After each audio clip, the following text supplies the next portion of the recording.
Hi guys, welcome! I'm so excited to be joined by Katrina Brown. Katrina, thank you so much for being with me today to talk about the amulet. Oh, of course. I wouldn't miss it. I was so excited when I saw a couple of months ago that you read The Amulet, and that was one of the books on my 22 for 2022 list. And so I was like, I think I'm going to nominate that for my book club because just hearing about how much you liked it and knowing it was on my list anyway, and everyone in booktube land seems to be pretty high on Michael McDowell. Do you notice that? Oh, yeah. Uh, it's because of me. No, I'm just kidding. No, I think the first Michael McDowell I read was the Elementals, and I was like, everybody's right. It's so good. I want to read everything. Yeah, the first one I read was also The Elementals, and I just loved how it was like a perfect summer horror book. You could really feel the heat. The heat was like another character, but his imagery was just so creepy and off-putting. And it wasn't like it was page, cover to cover, every page filled with really scary stuff. It was just kind of subtle, but then other times it would really get you.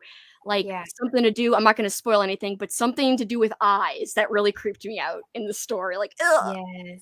And a lot of it happened, yeah, in the middle of the day of a Yeah. vacation and sunlight, and you wouldn't expect it. Exactly. And that's what I thought made it so unique. So I also, like I said, read that first, and then I had a great feeling about McDowell. So The Amulet is only my second McDowell read. How many have you read, Katrina?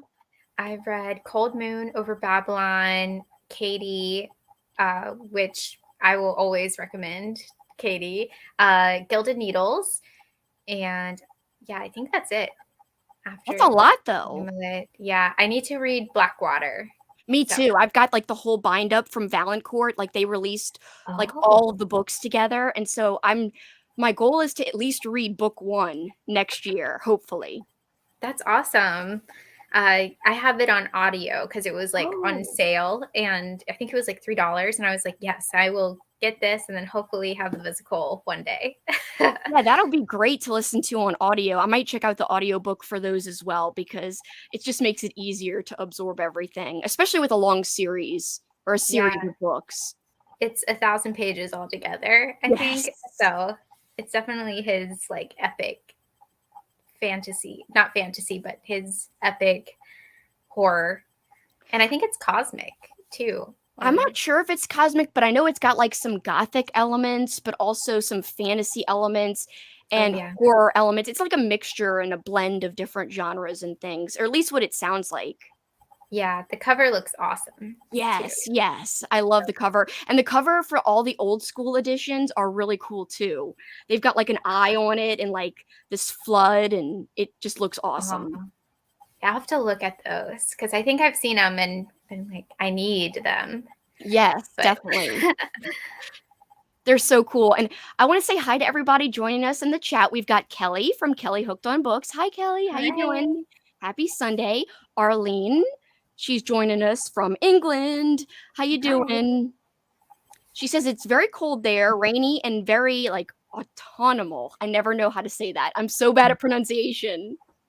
Oh, you said it right. Oh, good. Yeah. I'm so bad at stuff. Michelle's here. Hi, Michelle. Hi. Check out Michelle's channel, by the way, and also Kelly Hooked on Books channel. Cool Gamer is here. Hello, hello. Hey. Amy is here. Amy Noel reads.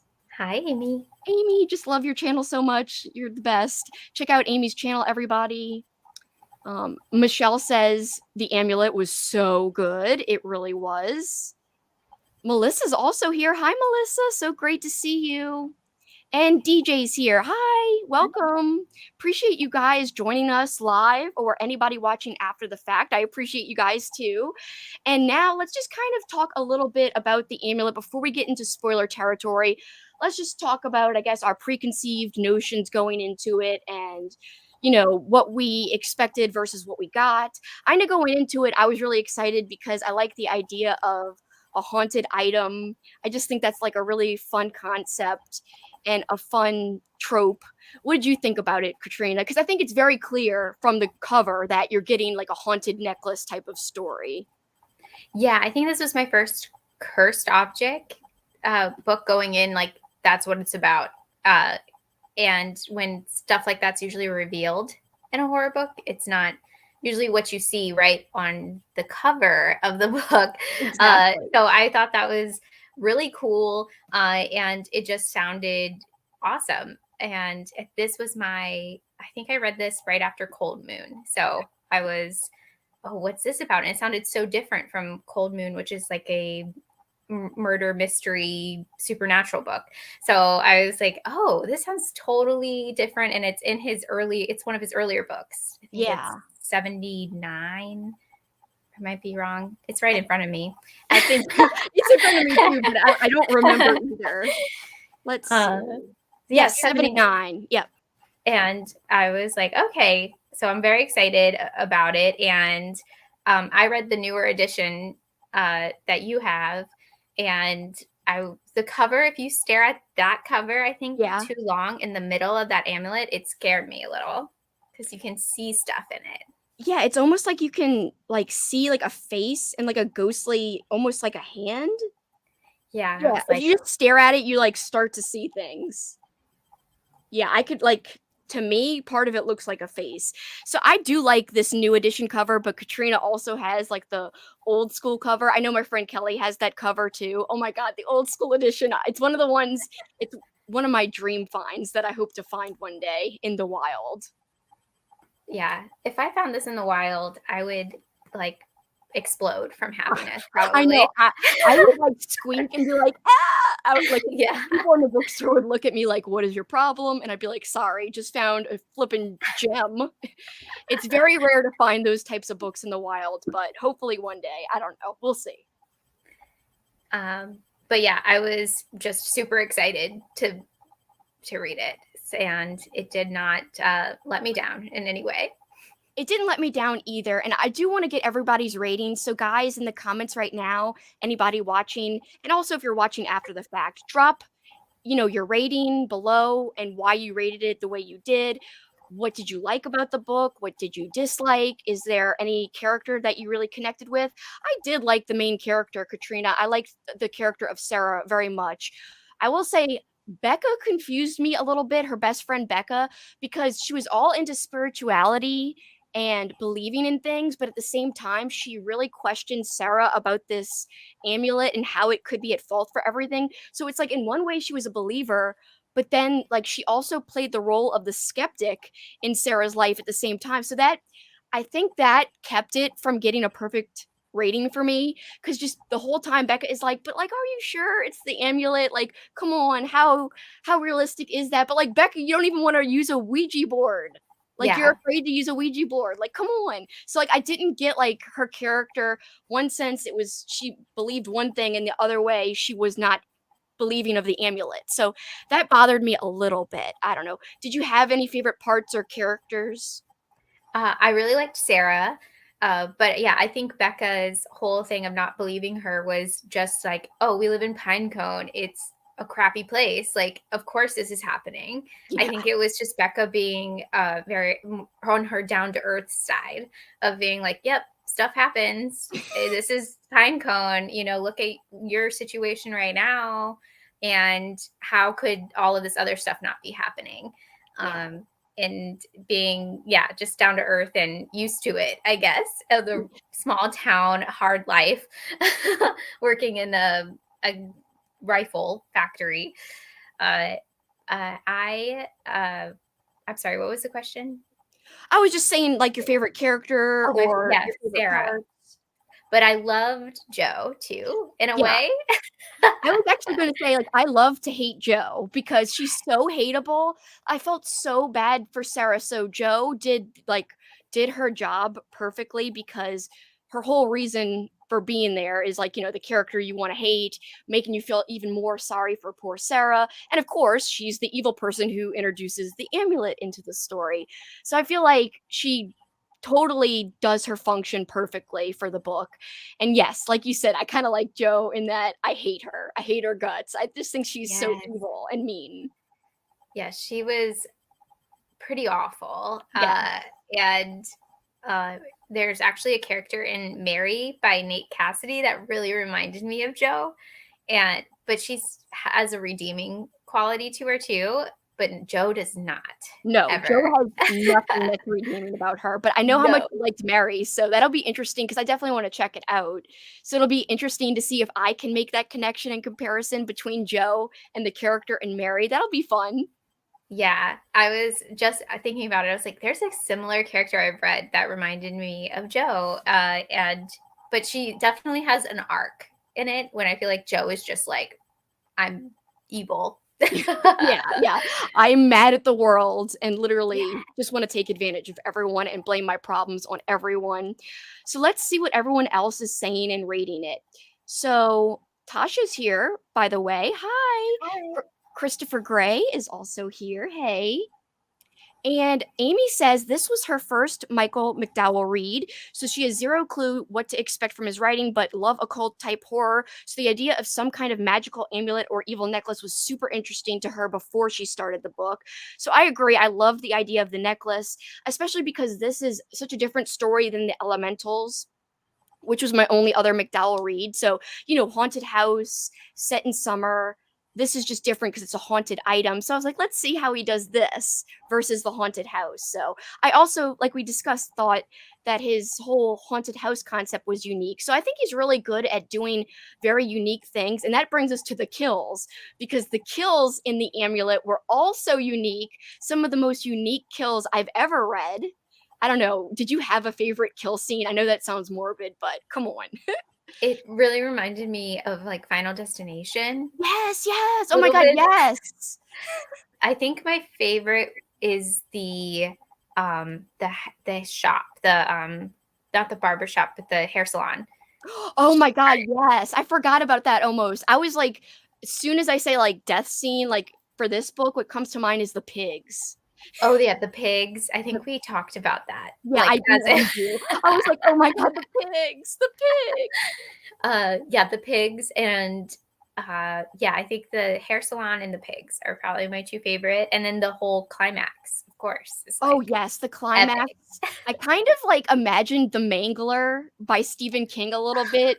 Not only the movie, but like the short story in general.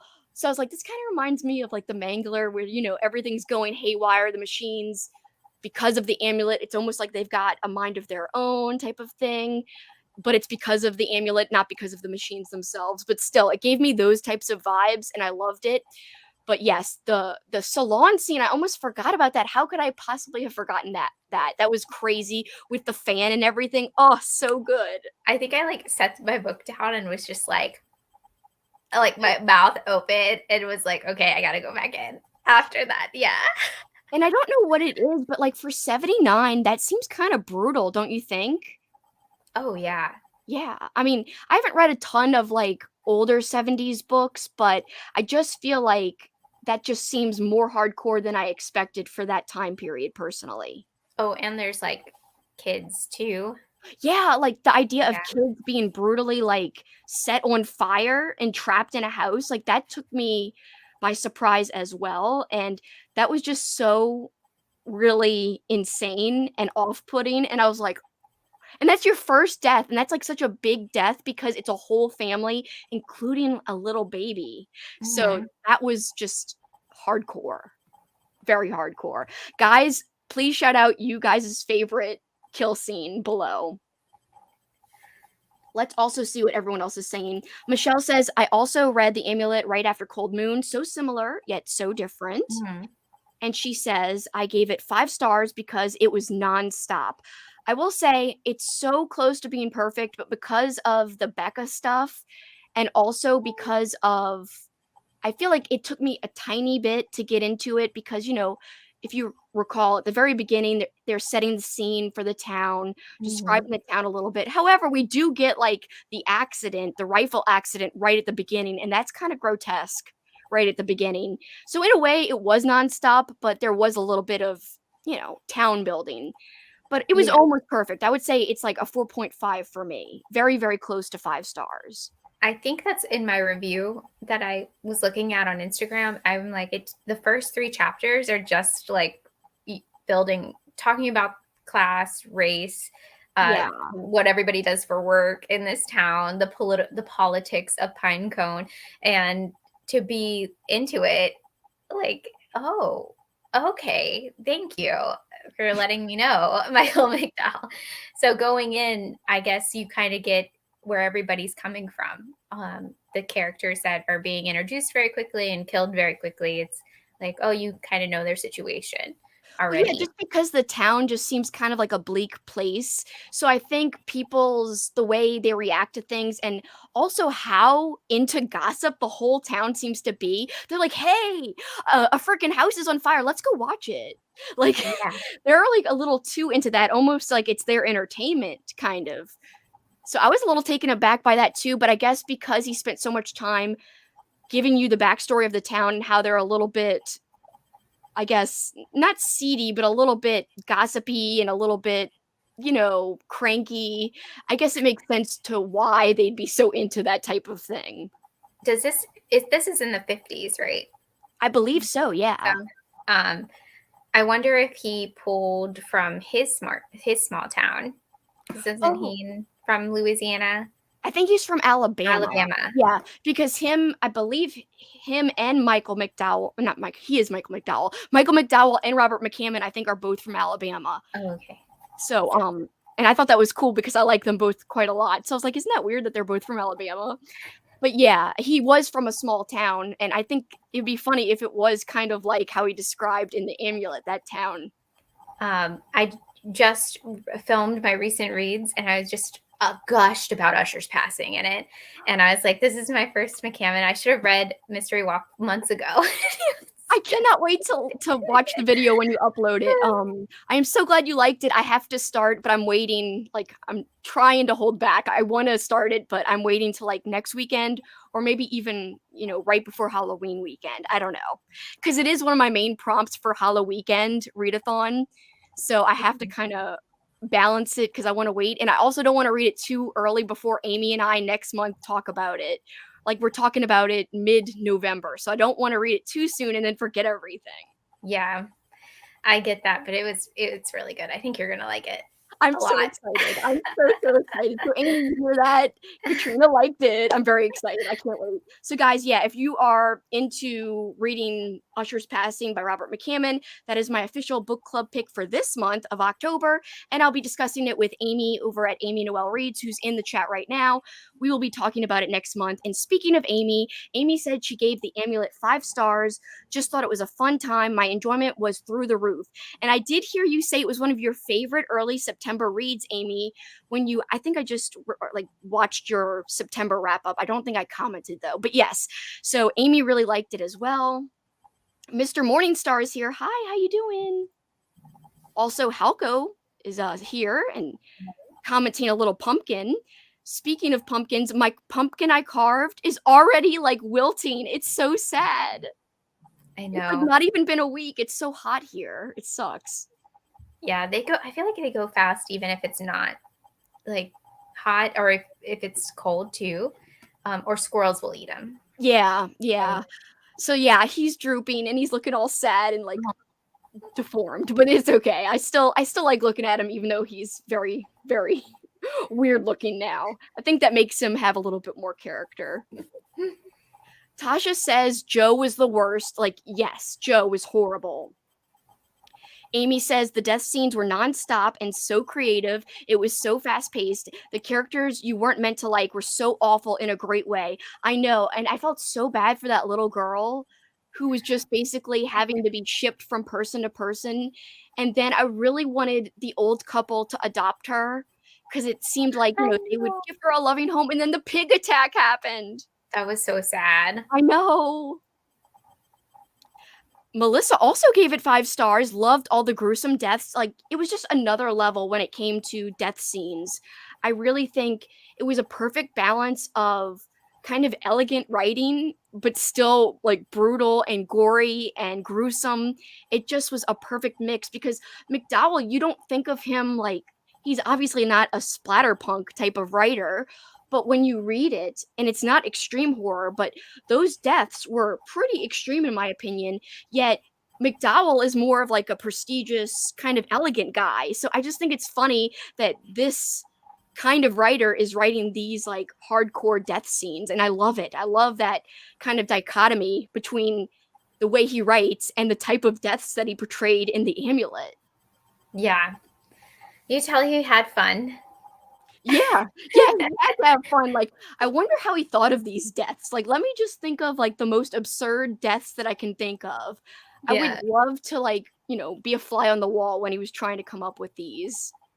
He was probably like just pacing and being like, okay, got it. Like, Looking at the ceiling fan, like, I yeah. think I should do something with this. I don't know.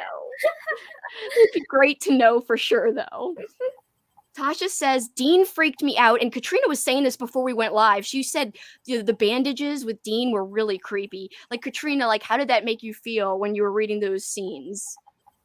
I think him being non-responsive was so eerie because he could still like function still technically, but he just wasn't. And I thought that was so weird. And then Joe being like, well, Dean doesn't want that or whatever. Yeah. Like, that's how I pictured her talking. Me too.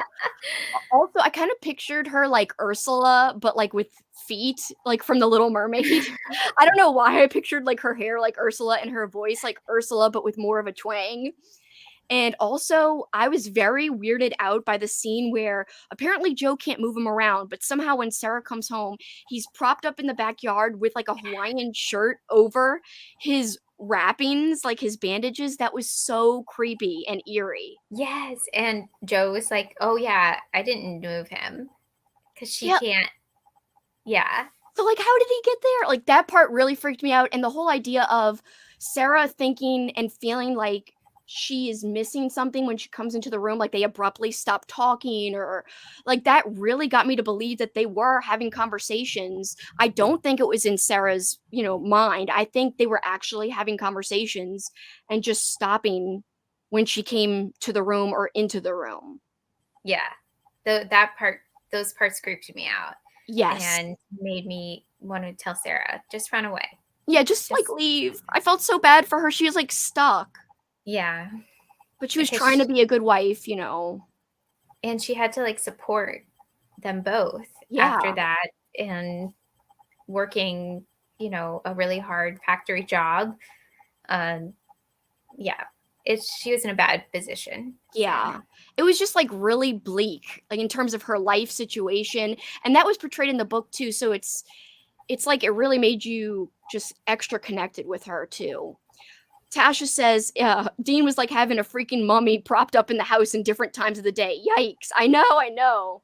Tasha also says the deaths were brutal, physically or emotionally. That first death with the family, so scary. I know. Oh my God, I forgot about this death too. Michelle's reminding me of this. I felt so bad about the babysitter that puts a toddler in the washing machine. Yes. Oh my gosh. So that's two like babies. Like, yeah. Oh my God. From the 70s when they didn't even do that in movies. I know. Like in movies like Kat and I, my friend Kat, we always talk about how they like almost pan away or they'll show a hand. They can't really show the actual kids hurt or anything like that. But it's crazy. Books were like, we're going there. We are going there. I guess because you don't physically see it. I do think that, I don't know how you are with movies, Katrina, but sometimes it is harder for me to see something in a movie versus read it in a book. How are you about that? Oh, the same. Oh, yeah. Yeah. Like the, oh gosh, what is it? That show, oh my gosh, I'm losing it. The Margaret Atwood show. Oh yeah, I know what you're talking about, but I don't remember the name though. Seeing it, rather than reading it, like that character, what she goes through is, I don't know, it's so much more emotional. I guess because the acting and stuff. Than reading it and you're like, oh, okay. Like that's how I felt when I read it, and then seeing it though is like a whole other thing. Yeah, I can think of a few examples. Like, I know you got The Nest because of me. So The Nest, I could read easily. Well, I mean, not easily. I hate roaches, okay? Just like you, I don't like bugs. I don't like roaches. But reading it is okay. I can kind of disassociate. But now I've put the movie on my list, and I'm totally freaked out about the idea of watching the movie. So I don't know. I'm freaked out about like the idea of watching roaches on screen, and it just freaks me out. I wonder like how many they got. I don't know because I'm sure they used real roaches. Yeah, because it's older. I haven't watched it, but I'm gonna watch it after I read it. Yeah, So I'm scared. I'm so we'll see. scared. I worked a bug bazaar like 2 weeks ago for work, and they had hissing cockroaches, and this guy was like holding one, and he was like a weirdo. He was like, yeah, like I was No! like, "Ooh." I would run the other direction, but I guess because you They're were working, you had to huge. stand there. I didn't have to. I just like went down because it was like downstairs. I was just Yeah. like at reception, and I was like, I'm gonna go like walk around and see because just make sure nothing crazy is going on. And then I saw him just being like, like showing kids, and the kids are like petting it, and I'm like, oh no, Like, never, it's never. the size of my hand. Oh, that's so gross. I can't even take it. Like, I would never pet it. Like, if you would put it towards me, I'd say, I'm out of here. I'm getting out. I just can't handle it. Yeah, they had a bunch of bugs down there. What Ugh. else did they have? Like worms or? They had like worm composter thing, bees. They had like a big thing of bees, and they had these big fat caterpillar things that Oh, people were like holding and stuff. And what else did they have? Oh, they had just brought in like a bunch of wood for kids to like dig through to find bugs. And I was like, okay, I'm out. I did my walkthrough.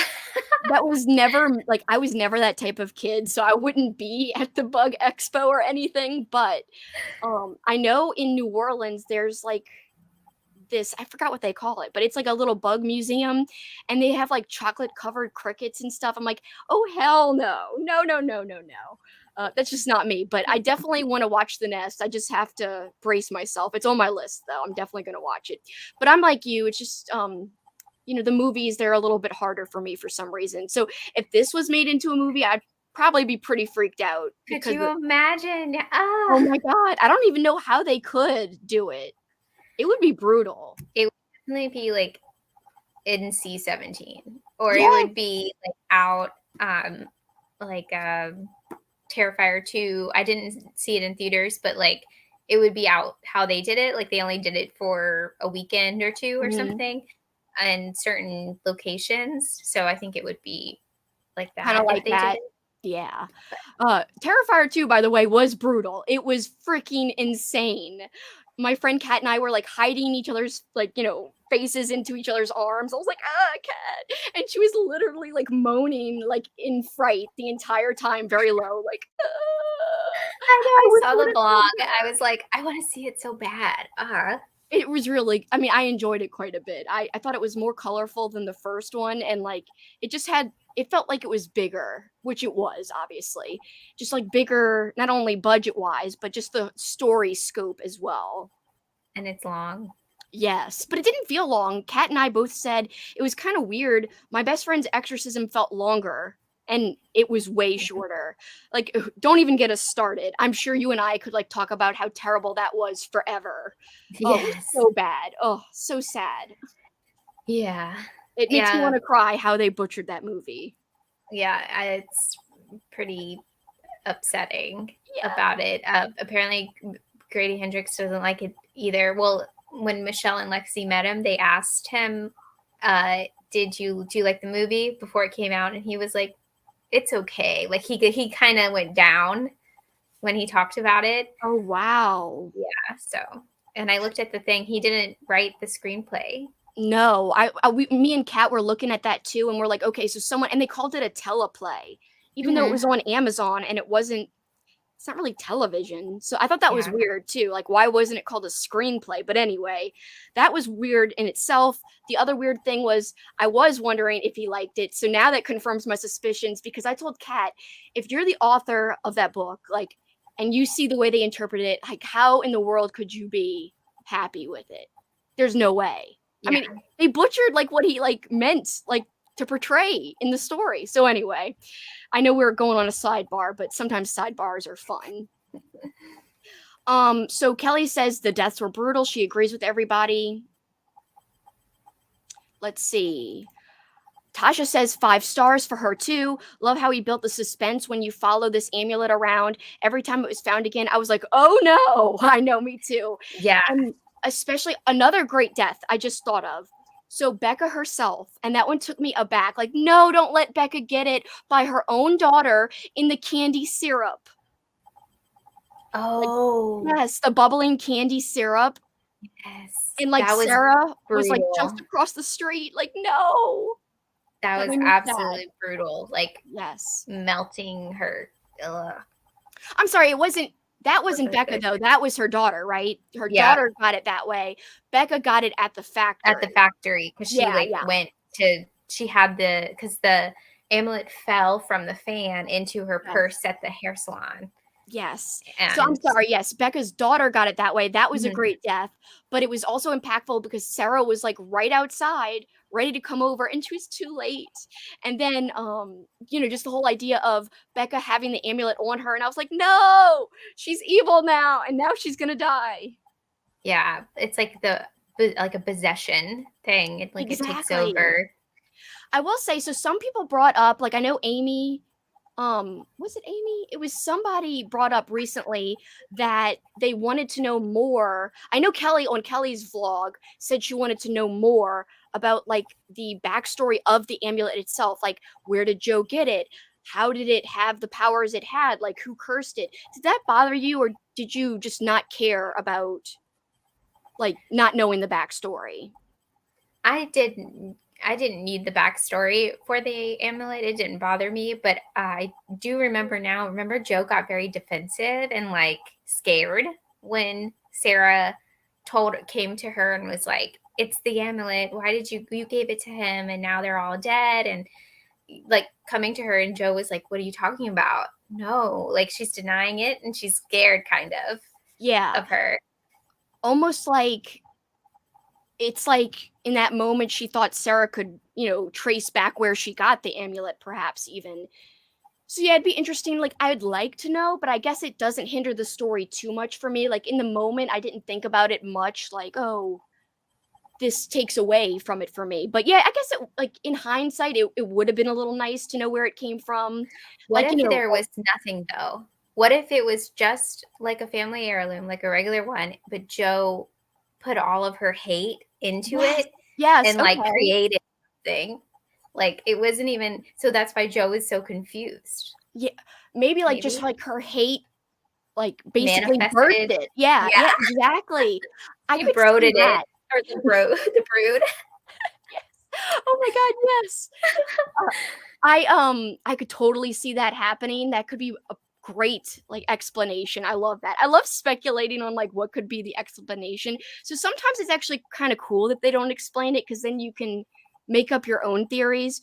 But yeah, I understand Kelly kind of wanting to know more. I do understand that. Yeah, poor Yeah. Kelly was like, I need answers. Yeah. But, I kinda like making up my own answers sometimes. Oh, Arlene says The Handmaid's Tale. Was that the one Yes. you forgot? Yes, yes. Yes. That's the first thing that comes to mind that really was like, ooh, this is different from the book or a different experience. Yeah, probably just a lot harder to watch, more in your face, I would imagine. I haven't read the book, or seen the show. I have got to do both, but I know about it, of course. Um, Michelle says, "I liked not knowing the backstory of the amulet," so she liked that. "I like books in which evil things just exist or just happen." I kinda like that too sometimes. I'm kind of someone who plays both sides of the field in that aspect. I kind of like the backstory sometimes, and other times I'm just like, "Whatever, I'll go with the flow." It is what it is. I always think about like, yeah, it's not explained because a lot of horrible stuff happens like every day and it's never Yeah. explained like a house burning down or a car accident or being eaten by pigs accidentally. It's like you're not going to get an explanation. Like you're not going to know why stuff happens in real life. Yeah. So it being in a book is like it's more grounded, I think, like not knowing. Yeah. It adds to the horror. I think it does add to the horror, and then also it kind of creates a real life tension, like, if you're given a necklace by your husband, what's to say it's not cursed? Like, Where did you get this from, first of Yeah. all? Was it an angry woman? Was it an angry woman who gave this to you? I won't put it on. Or you know, every time an accident happens, like what was behind that really? So I just think it kind of creates an air of mystery and it kind of makes it seem more horrific to where if you're introducing an element like this was cursed by a witch, it makes it a little less, you know, apt to be believable, in my opinion. I feel like if the less details you know, the more plausible it kind of seems because we don't know the explanation. Yeah. So we can kind of believe it almost easier because we can suspend our, you know, disbelief or suspend our belief even more. Yeah, I agree. Like if we got that explanation and it was like a witch or something, it probably would have taken us out of it. Yeah, 'Cause it exactly. would have had us being like, but why this? Why that? Or something. Or like, you know, how did Joe know this witch or, you know, this or Mhm. that? It would have been a whole bunch of other unanswered questions, I think, and it would have just been going down a rabbit hole that doesn't necessarily need to be gone down for it to be effective. Yeah, less is more. Yeah, Sometimes, exactly. yeah. So Amy says, I totally didn't even realize there was no backstory for the amulet until Kelly mentioned it in her vlog. Honestly, me I knew too. you commented on her vlog. That's what I knew you had said something about that. It would have been cool to know, but it didn't matter for me. Yeah, it didn't really matter for me too much either. Tasha says, I wouldn't mind knowing the backstory, but it didn't take away from the story for her either. Yeah, like I said, it was just fine not knowing, and probably it's for the best in the long run, I would say. Yeah, maybe like if he wrote a sequel Oh, yeah. to I it, that would would be be cool. totally interested in learning more in a sequel for sure. Yeah, like yeah, I forget how this ends. Does it end on like like the amulet going to another person? Or Sarah claims she destroyed it, oh but yeah. she's still acting mean and she's still like, she just poisoned Dean with like Yeah. arsenic or something. Yeah. And then Joe was looking all scared. So the whole question is, so how do you think do you think she really destroyed it or was she secretly wearing it? I think she was had it because I remember thinking like it moved on to Yeah. another person. And it just continued the continuation of the horror, which is like one of my favorite types of endings. Like, so this, I remember really liking the ending, but a bit being like, yeah, it's not over yet. I Yes. love it when it either like you think you're out, but you go back in and then it just ends. And that is Anaya Alburn does that a lot, and I love that. I love that And too. it. I wish more horror authors did that because it's just like yes, like it's it's over. Yeah. I love It's that still too. going and it's over. I know that's kind of bleak, but like I like bleak endings in books, especially. Not so much in movies, but definitely in books for some reason. And to me, not only is that bleak, the ending, but it is kind of mysterious because, like you said, you think she had it on her. She claims she destroyed it. So it's up to the reader, I think, to really determine what they think actually happened. Did she destroy it? Did she not? Guys, drop what you think in the comments. Did you think she destroyed it?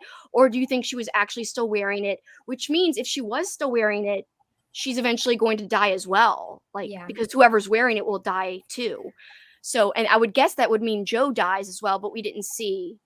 I kind of wanted to see Joe get it, but I don't, I know. unless I'm not remembering, I don't think Joe gets it at the very end, or at least we don't know if she gets it.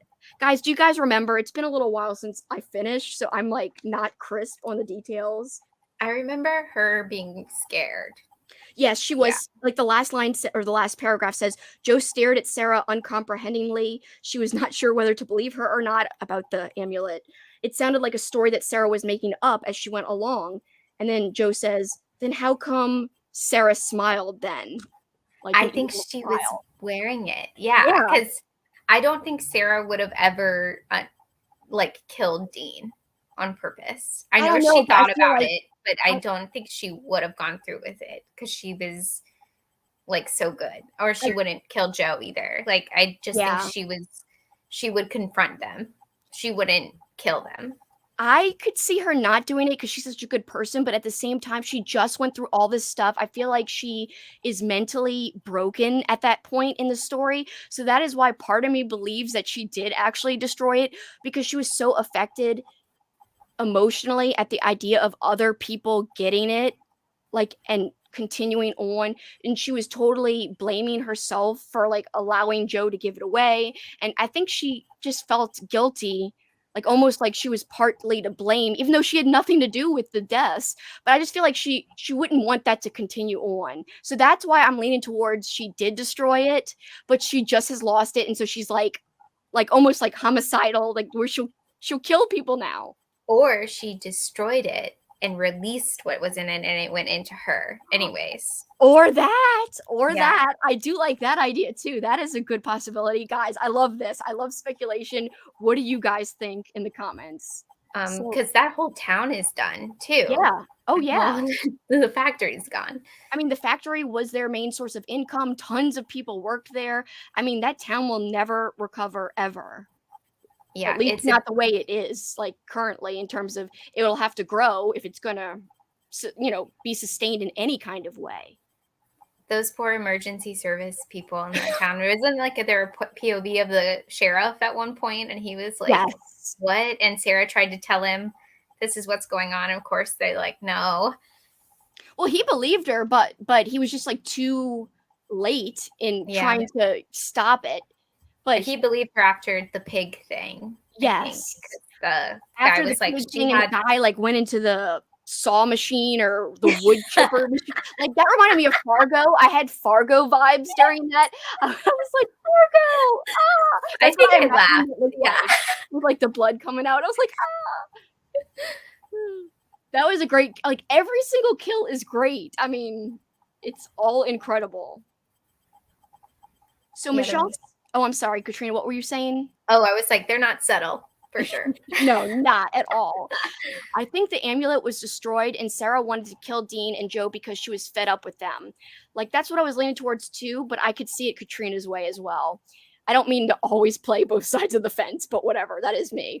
Amy says, I was under the impression it was destroyed as well, and she was just killing Dean because she was over them at that point after everything that went on. I mean, she lost her best friend, her literally her only person in life who was her support system, her only person.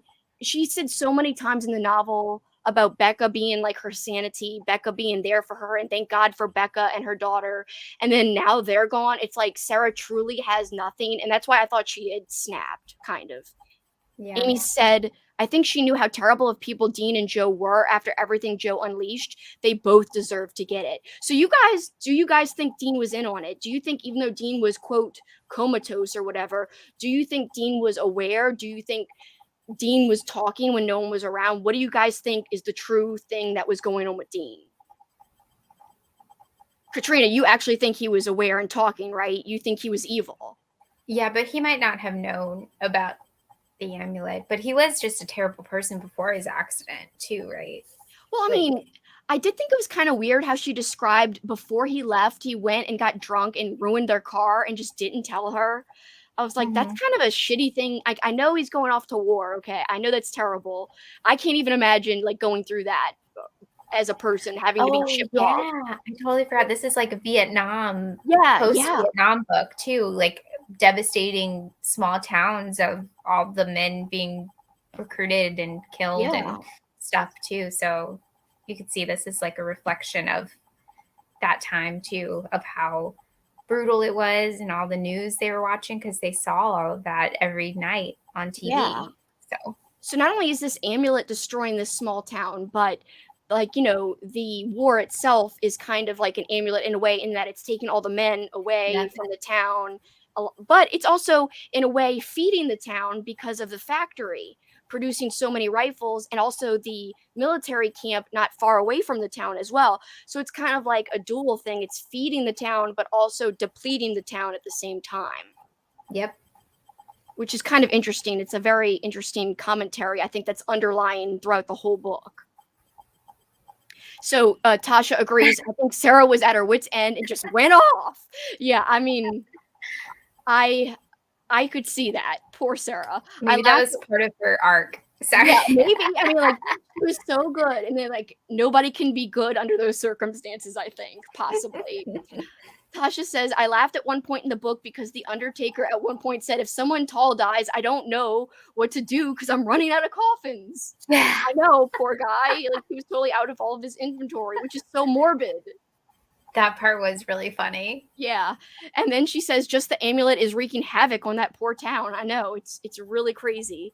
But just overall a very interesting experience in terms of reading experience. I had a blast with it. That sounds terrible, but it was really good. Sometimes old school horror is so subtle and drawn out, and this was not like that in terms of subtlety. Like you said, Katrina, it is not subtle. And so I found that to be quite refreshing, and I loved that about it. And yeah, I'm really glad I read it, and I'm glad you're here to talk about it with me. I'm officially going to give it a 4.5, very very close to perfection. Just Becca being all skeptical, that took me out of it a little bit. She was definitely in denial. She I was. think, yeah. I think maybe she like saw something too and knew like maybe if you don't acknowledge it, it's not there, kind of Yeah. thing that people do all the time with stuff. Or maybe she was hoping that was the case. Like, if I don't acknowledge it, maybe it'll just go away. Yeah. But yeah, I definitely forgot some stuff in it from May. But I'm very excited to like reread it one day Yeah. after I finish all of his work. Oh, look at what is on the back of this. Is the auctioneer. Oh, cool. I'm definitely reading that in November because I know you said you loved it, and I definitely want to read it. It's way different, or yeah, it's totally different than the Amulet. It's Yeah, I expect it to be. it's more of like a horror drama, more like small town, slow burn Yeah, thriller. I'm totally fine with that. So I'm excited to read it because I've heard great things about it. I know you like it a lot, so I'm excited. I'm definitely going to be reading it. It's on my list of the 22 books to read in 2022 as well. So it's like I've got to check it off my list. So I only have a few months left to check things off, and so I've got to get to it in the next 2 months. But I'm excited. Also, what was going to ask you? Oh yes. So before we go, I do want to know has been your favorite McDowell read so far, if you had to pick just one. Just one. Probably Katie. Katie. Probably Katie at this point because that one also has very many unique kills in it. It has some supernatural stuff in it. It is a revenge tale, and it is also there's romance in it that I was not expecting, and I didn't mind. And the main character, Philo, is one of my favorite characters of all time because she is the ultimate underdog, and she comes back and it's so good. It's a very unique revenge story. Well, I want to read it really bad now. I guess that could be my next Michael McDowell read. Or maybe I'll do Cold Moon and then save Katie more towards like last when I get closer to like the end of his, work. I definitely want to read everything he's written. He's really good. I gave Cold Moon 5 stars as well. So Oh, you did? Okay, good. But I would say Katie is I'm still thinking about it. I'm still thinking about the character Katie and how scary she was. And yeah, just overall how subtle stuff was in that book compared to like this one and Cold Moon. Cold Moon is can be, I don't want to say brutal too, but there's some supernatural stuff in that scared me in imagery. While Katie's like, yeah, it's more grounded. Realistic. Yeah. Well, Amy's actually reading Katie this month for Halloween weekend. Oh, that's cool. Yay. Oh, isn't that one of your favorites as one of the choices for your favorites for Halloween weekend? Yeah, that's cool. I almost picked that one, but I was like, I just read The Amulet. Like, I could do it, but like maybe I should save it. I don't know. Sometimes I'm on the fence about when to read something, if I should wait or dive in and read a whole bunch of stuff by one author in a row. It's hard to decide sometimes. It is tough to be like, oh, I really like this. I'm gonna jump right into the next work. It's hard not to do that. It is. And, yeah, like this year I read The Elementals, Gilded Needles, Cold Moon, and then Amulet, and then Katie. So Katie was like the last one I read, which I think was in July. And I'm still thinking about it. So which one would you say would be your least favorite? I mean, it doesn't mean it was bad, just like out of the ones you've read. Probably Gilded Needles. I think you said that last night on Sprints. I think you said you gave it a 4. Yeah, I gave it a 4. It's told through third person, which doesn't bother me, but it was kind of boring because it follows like a reporter too. And it would be like news articles. Oh. And then you get like this whole other family in it. And it was a bit slower for me to get through that one. But yeah, I think that's my least favorite. And what, yeah. And then I don't know. It's so hard. It's so hard to like rate them. I know. Like, I mean, really like them all. great overall. I mean, I don't want to be like, "What's your least favorite?" It's shitty. No, it's not shitty. We know it's not shitty, but Oh, Amy, I will say there is animal cruelty at the very beginning of Katie. There's some puppy oh stuff no. because it's like it's Victorian. So it was like when they were breeding puppies, you Oh have to yeah. stunt them, or some of a poodles, stunting poodles, and Katie does something horrible. But I will say there is more animal cruelty to it, but it actually like there's a bit of a revenge for the animals in it, if you Oh know what I mean. good. So Oh good. Okay, so they get their revenge somehow. yes, but right off the bat, you get how evil Katie is, like Yeah. so evil. So I was like, whoa, that's intense. I'm gonna keep going. So Well, I'm I'm glad here. you warned her just in case because yes, like I know some people can not handle that and I totally understand. I can handle it, but like it sucks to read that at the same time. But it does Right. make the story sometimes more impactful because sometimes it just makes you feel more things. Like you said, in this case it shows how evil Katie is apparently like right away. Yeah. I think it's all of it, the AC in it is for a purpose. It's not Yeah. just like randomly there to be like, it's a horror book. Or you don't spend a lot of time with the dog like in certain books and then they kill them all Yeah, trying teen. no. Yeah. So rude. I uh, know. It's definitely rude. Yes. but yeah, it's I like to warn people now because I've had somebody recently read my best friend's exorcism and nobody told her about I that know. Yeah. part. So I was like, oh my gosh, I felt like everybody already knew that. So I just like tell everybody now if I remember. I just can't believe like I know why they left it out of the movie, but like at the same time, it's the one thing that was the thing that proved that she was It's possessed. gone. Yeah, Mhm. like she it wasn't her. Like Yeah. she was not going to just be fine. She had to be exorcised. And that is why like I thought that scene was necessary in the book. Now I don't even know how you could have done that in the movie. Like it probably would have been really difficult and it would have been super controversial. But I mean, in Halloween, if you think back, they do hurt like Michael Myers hurts a dog in Halloween. Mhm. It's a very quick scene, but it's there. And that's just there, like, it's not as impactful. There's not as big of a reason for that to be there as in my best friend's exorcism. Well, it's off page too, right? Good Dog Max is not, it's, you don't, Abby didn't see it happen. She heard it happen and knew Right. and saw the after effect. So it's not like they didn't have to shoot it that way. Yeah, Or that's even true. they could have just, like, they didn't even have to like show the gun. You could just hear it Yeah, and yeah. like cut away and then be like, oh no, Good Dog Max. Like, She didn't also, even have a dog in the movie, so I was like, I don't think it's no. gonna happen. I was like, they didn't even show a dog. I No. think they did show a dog for a second, I think. I Oh, don't really? know. I didn't But I notice don't think that. it was anybody's dog. I think it was just a random dog. And I was like, okay, is this it? But I don't know. That movie, the tapeworm part, spoilers for My Best Friend's Yes, Exorcism, by the way. spoilers. Not for the amulet, no. The tapeworm part, I was like so excited to see that part, but it was Yeah. like kind of lame It was looking. lame. I told Kat it looks so cartoony and Mhm. ridiculous. Like, I was like, "They don't get that, like, thick and big, right?" Like, they're supposed to be little. Like, yes, I get that in the book they're long, but they're not supposed to be like it looked like a monster. It looked like a millipede or Yes! something. That Yeah. was so absurd, like, it was laughable kind of, and, like, it was so CGI heavy, I really didn't like it. Oh, the dog that pulled it out, her dog Oh, that was pulls her it that out. was the other girl's The other dog, girl's yeah, dog, yeah. yeah. Such a disappointment, and not It's only a that, bummer. like, another spoiler for the movie, guys, I'm sorry, but I hated that they made the demon like a physical entity. Oh my gosh, yes. It looked like, somebody said it looked like the Gollum.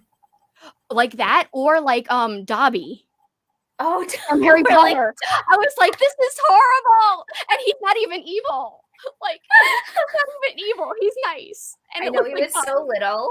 He I was know. just like, like, It was laughable. But you know what? My dad texted me. Was it today or yesterday? Yesterday, and he was like, I watched my best friend's exorcism and I thought it was decent. I'm like, what?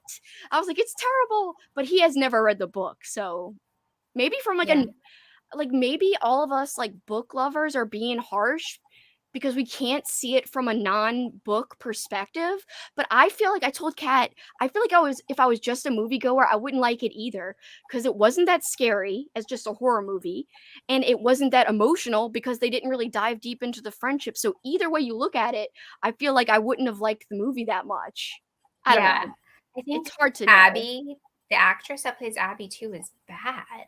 Like, she's from Yes. Texas Chainsaw Massacre, the remake, and she is not great in that either. So, like, I just kept thinking about that, and then I was like, okay, prove yourself. Yeah. Do act.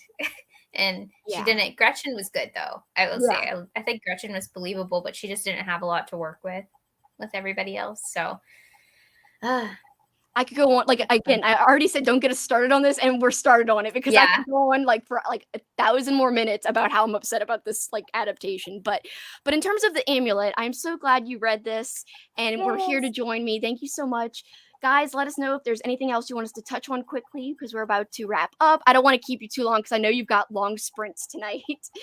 And Hopefully not that long. yeah, you've been so Not busy as long as all last night. weekend. Last night was long, but it was I got a lot done, so I was very happy with everything. Oh, good. Did you finish your books?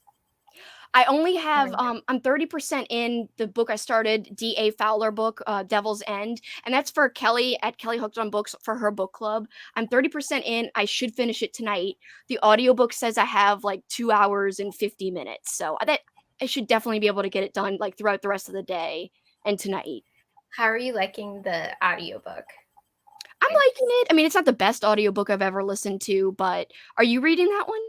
I started the audio and I stopped it. I'm listening really really fast, but I have noticed I like Capricorn Literary, the publisher, quite a bit. But the reason I like this one a lot more is because the other audiobook, and it was a D.A. Fowler book, it was What's Wrong with Valerie. I didn't like that audiobook that much. I like this one so much more than that one. So that is why I'm like, it's better than the other one. So that's why I can continue with it. What do you Yeah. not like about it? The voice or I didn't like the the narrator. like his like Or tone or with the disabled character. oh I was yes. like, you're going kind of Forrest Gumpy here. But I know it's old. I know it's older, and I think it was in the 90s, and Yes. Forrest Gump just came out. So I don't know, but I was just like, I'm gonna cut it off. Yeah, I mean, it is like there's a lot of like wordage too that is super problematic Yeah.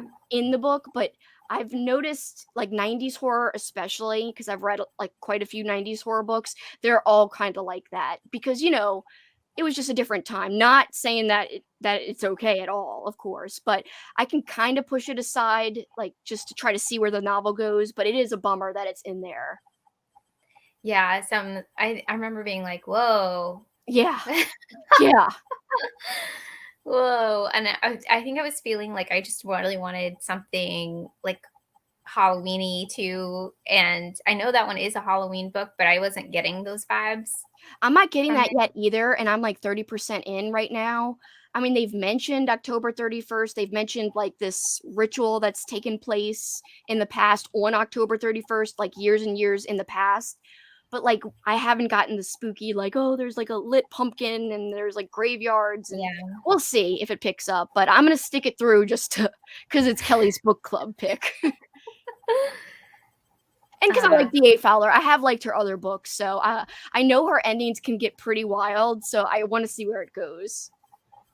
I'll have to try the Valerie book because I do hear people talk about that one. Yeah, that one's interesting, but like my favorite from her is Book of the Damned, which you've heard me talk about the penis laser. Yes, yes, the penis laser. Okay. Yes. I'll definitely have to check out that. I might do Book of the Damned and then the Valerie one and not do the audio for it. Yeah, Book of the Damned, I don't know how that audio is. It could be good, but I definitely just like that story overall the best because it's so weird and zany, and I think you'd like it too. It's crazy.